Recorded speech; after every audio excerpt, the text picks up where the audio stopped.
Post office भितर मदुआ postmaster को उन्मत्त कांड। दर्शक बंधु देखंतु मद पी किपरि पोस्टमास्टर ग्राहक माननकु दुर्व्यवहार करुचंती। ग्राहक माने टंका जमा रखिबे बोली कहिले काली आसंतु बोली कहउचंती। एभली अभावनीय घटनाटी देखिबाकु मिलिछि मालकानगिरी जिल्ला सदर महकुमा डीएनके कॉलोनी पोस्ट ऑफिस रे।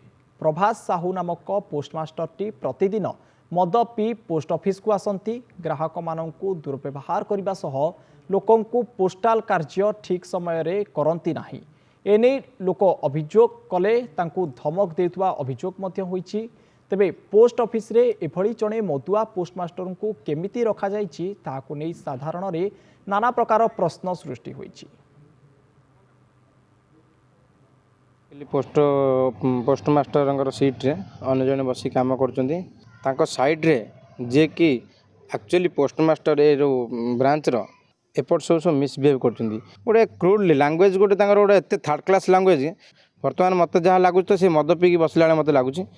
हाँ मु पीछि किंतु मु मिसबिहेव करनी कहीं पीछे मु पीली सेटा मोर अलगा कथा सेटा मोर पर्सनल मैटर हिसाब रे मु टिके पीदेली सी अलगा कथा किंतु ता माने नुह जे मु काको मिसबिहेव करछि कर देछि बोली कोन मते फांसी कर दो ना कोन।